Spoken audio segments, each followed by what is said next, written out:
Hey everyone, welcome to biology eighties. जिन बच्चों ने नीट 2025 में बहुत अच्छा स्कोर किया है, आई एम श्योर वो नीट 2025 की जो ऑनगोइंग काउंसलिंग चल रही है उसको ज़रूर अटेंड कर रहे होंगे।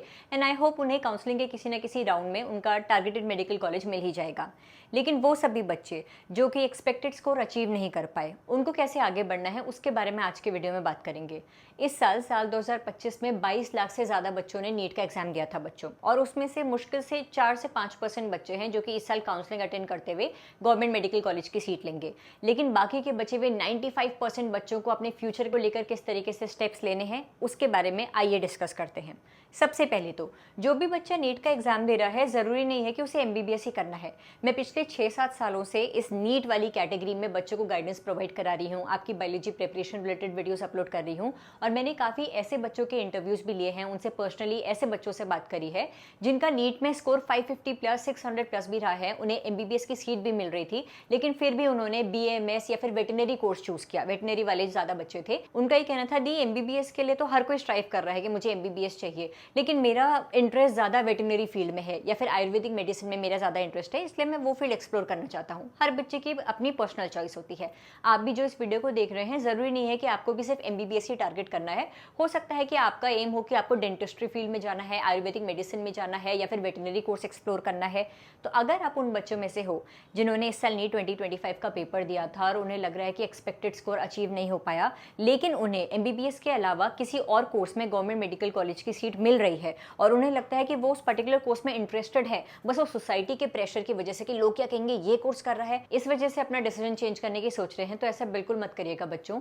जिस फील्ड में आपका इंटरेस्ट है, जो फील्ड आपको लगता है कि हाँ इसमें मैं अच्छा करियर बना सकता हूँ, वो चूज करिए। सोसाइटी के प्रेशर में आते हुए आप लोग कोर्स चूज मत करिएगा। जो आपको सही लग रहा है कि हाँ मैं इसमें अच्छा करियर बना सकता हूँ, उसे ही चूज करिएगा। दूसरा, उस कैटेगरी के बच्चे आते हैं जिनका इस साल नीट का पेपर अच्छा नहीं हुआ, लेकिन वो एक और अटेम्प्ट देना चाहते हैं। उसमें भी काफी कैटेगरीज में बच्चे डिवाइड हो जाते हैं। अगर आपका नीट 2025 का इस साल फर्स्ट अटेम्प्ट था, 12th के साथ साथ आपने नीट का पेपर दिया था और आपको नीट के फील्ड में ही कुछ करना है, एमबीबीएस की सीट ही चाहिए, तो मैं सजेस्ट करूंगी बच्चों के 1 ईयर का कंप्लीट ड्रॉप ले, कोई और कोर्स ज्वाइन ना करें। आप लोग सिर्फ और सिर्फ नीट की प्रिपरेशन में फोकस रहते हुए पूरे साल भर सिर्फ और सिर्फ नीट की तैयारी करें। जिन बच्चों का नीट 2025 का सेकेंड या फिर थर्ड अटेम्प्ट था, अब अगर आप लोग नीट 2026 में अपियर करने की सोच रहे हैं, I would suggest go with partial drop. कोई कोर्स ज्वाइन करें और उसके साथ साथ उसको बैकअप बनाते हुए नीट की तैयारी करें। जिन बच्चों का फोर्थ अटेम्प्ट था या फिर उसके ज्यादा बार का अटेम्प्ट था, तो मैं सजेस्ट करूंगी बच्चों के अपने लिए एक लिमिट रख लो प्लीज। तुमने ऑलरेडी फोर्थ अटेम्प्ट तक पहुंच चुके हो, तुम्हें पता होना चाहिए कि हाँ इस अटेम्प्ट तक मेरी मैक्सिमम लिमिट है, उसके बाद मैं कोई और करियर ऑप्शन पर ध्यान देना शुरू करूंगा। अगर तुम्हारा फोर्थ या फिर उससे ज्यादा बार का अटेम्प्ट था, फिर भी नीट देने का मन है, पार्शियल ड्रॉप के साथ तैयारी करना। या फिर अगर तुम्हें लग रहा है कि नहीं अब हिम्मत हार रहा हूं, नहीं हो पाएगा इस फील्ड में, तो बच्चों अपने आप को और कोर्सेज को एक्सप्लोर करने की अपॉर्चुनिटी जरूर देना। अब आते हैं तीसरी कैटेगरी के बच्चे, वो बच्चे जिनका नीट 2025 में अच्छा स्कोर नहीं रहा है, लेकिन वो प्राइवेट एमबीबीएस कॉलेज की सीट अफोर्ड कर सकते हैं या फिर वो एमबीबीएस अब्रॉड टारगेट कर रहे हैं। उन बच्चों को लेकर मैं इतना कहूंगी बच्चों कि तुम्हें पता है इंडिया में एमबीबीएस सीट्स लिमिटेड हैं, लेकिन दुनिया में डॉक्टर्स की कमी उससे भी ज्यादा है। तो अगर आप लोग टारगेट कर रहे हैं कि आपको ग्लोबली प्रैक्टिस करना है, यूएस या फिर कनाडा में जाकर करियर बनाना है, तो फिर इंडिया में पहले 5.5 साल का एमबीबीएस का कोर्स करो, फिर उसके बाद फॉरेन जाने के लिए एमडी के एग्जाम की तैयारी करो। इतना लंबा रूट लेना ही क्यों? उत्तराखंड की one of the most renowned universities UPS Dehradun medical university of America के साथ स्टार्ट कर रही है इस साल से 5 year accelerated global MD pathway program. ये प्रोग्राम उन बच्चों के लिए जो कि प्राइवेट यूनिवर्सिटीज टारगेट कर रहे हैं और ग्लोबली प्रैक्टिस करना चाह रहे हैं। जैसे कि तुम्हें पता है कि मैं खुद देहरादून उत्तराखंड से हूँ, तो उत्तराखंड में यूपीएस देहरादून की पिछले 23-24 साल से कितनी अच्छी रेपुटेशन रही है मुझे पता है बच्चों। ये एक मल्टी डिसिप्लिनरी यूनिवर्सिटी है जो कि engineering, liberal studies, media, business जैसे फील्ड में बहुत अच्छे से एक्सेल कर रही है। और अब यूपीएस देहरादून का school of health sciences start कर रहा है 5 year accelerated global MD pathway program. सबसे अच्छी बात यह है कि इस प्रोग्राम में एडमिशन लेने के लिए तुम्हें नीट क्लियर करने की भी जरूरत नहीं है, और फॉरेन पढ़ने के लिए तुम्हें आइल्स का एग्जाम क्लियर करने की भी जरूरत नहीं पड़ेगी बच्चों। हाँ, एक मिनिमम क्राइटेरिया है कि तुम्हारा क्लास 12th में पीसीबी का ओवरऑल एग्रीगेट मिनिमम 60% होना चाहिए। आपको इस कोर्स में $45,000 की इनॉग्रल स्कॉलरशिप भी मिलेगी, जो कि इस पूरे कोर्स की ओवरऑल फीस को काफी कम कर देता है।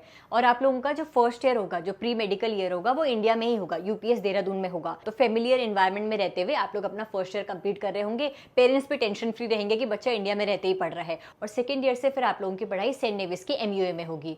देखो, अगर आप लोगों को ग्लोबली प्रैक्टिस करना है तो USMLE का एग्जाम भी क्रैक करना होगा। MUA की सबसे अच्छी बात यह है कि MUA का जो करिकुलम है वो USMLE फोकस्ड ही है। इस यूनिवर्सिटी का USMLE स्टेप 2 पास रेट 97% है। तो अगर आप लोगों को ग्लोबल मेडिकल करियर बनाना है तो UPS देहरादून के इस MD पाथवे प्रोग्राम को जरूर एक्सप्लोर करिएगा बच्चों। इस प्रोग्राम का लिंक मैं आप लोगों को इस वीडियो के डिस्क्रिप्शन में प्रोवाइड करा रही हूँ। अपने पेरेंट्स के साथ डिस्कस करिए, फैमिली में कोई डॉक्टर है तो उनसे भी बातें शेयर करिए, हो सकता है वो आपको बेटर गाइड कर सके। फिर भी कोई कंफ्यूजन लग रही है तो मैं आप लोगों को UPS देहरादून के काउंसलर्स का नंबर भी प्रोवाइड करा रही हूँ, आप उनसे भी बात करते हुए अपने डाउट्स क्लियर कर सकते हैं। तो वीडियो के डिस्क्रिप्शन में लिंक है, उसके जरिए इस 5 year global MD pathway program को जरूर एक्सप्लोर करना। जिन बच्चों ने ऑलरेडी डिसाइड कर लिया है कि प्राइवेट यूनिवर्सिटी और ग्लोबल मेडिकल करियर, उनके लिए तो ऐसे ऑप्शंस अवेलेबल हैं।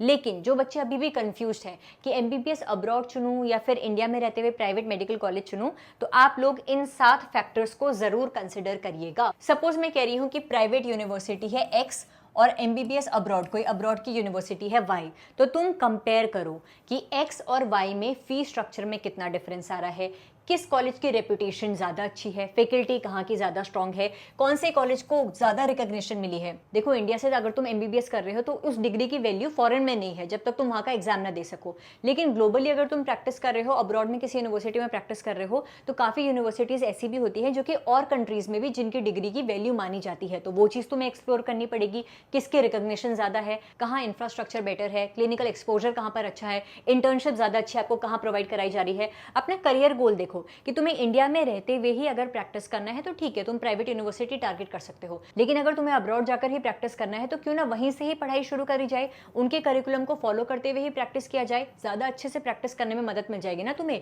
और लास्ट चीज़, पर्सनल प्रेफरेंसेस देखियो बच्चों, तुम कंफर्टेबल हो बाहर जाकर पढ़ने के लिए, घर वालों से दूर जाकर, होम सिकनेस तो नहीं हो जाएगी, कंफर्टेबल हो एक नए एनवायरमेंट में पढ़ने के लिए, वो सारी चीज़ें भी कंसिडर करना। फैमिली सपोर्ट करेगी तुम्हें बाहर भेजने के लिए, फाइनेंशियली अफोर्ड कर पाओगे फीस। फाइनेंशियल इशू में तो देख लेना कि इंडिया में जो यूनिवर्सिटीज़ हैं प्राइवेट यूनिवर्सिटीज़, कई यूनिवर्सिटीज़ ऐसी हैं जो कि per year 8 to 10 lakh charge कर रही हैं तुम्हारी MBBS की फीस। कुछ यूनिवर्सिटीज़ ऐसी भी हैं जिनकी पर ईयर की फीस 20 लाख भी है। तो अगर तुम ऐसी यूनिवर्सिटी ही टारगेट कर रहे हो जो कि 20 लाख पर ईयर चार्ज कर रही है, तो उससे अच्छा फॉरेन की किसी अच्छी यूनिवर्सिटी को ना टारगेट करा जाए। ये तो मैं फिर भी आपको सुपरफिशियल लेवल का कंपैरिजन बता रही हूँ बच्चों। काफ़ी यूट्यूब चैनल्स तुम्हें ऐसे भी दिखेंगे जो कि तुम्हें इन डेप्थ नॉलेज देंगे कि फॉरेन यूनिवर्सिटीज़ में क्या प्रोज एंड कॉन्स हैं, प्राइवेट यूनिवर्सिटीज़ के क्या प्रोज एंड कॉन्स है। सब कुछ एक्सप्लोर करो और फिर जाकर डिसाइड करना कि whether I should go with private MBBS या फिर MBBS abroad. At then choice आपकी होनी चाहिए, किसी के प्रेशर में आकर आप लोग कुछ भी डिसाइड मत करना। अगर आप उन बच्चे में से हो जिन्होंने नीट 2025 में अच्छा स्कोर नहीं किया था, आप लोग क्या स्टेप लेने वाले हो साल 2026 के लिए, प्लीज़ मुझे इस वीडियो के कॉमेंट सेक्शन में ज़रूर बताइएगा। Thank you so much for watching this video and stay tuned for upcoming videos बच्चों। Thank you.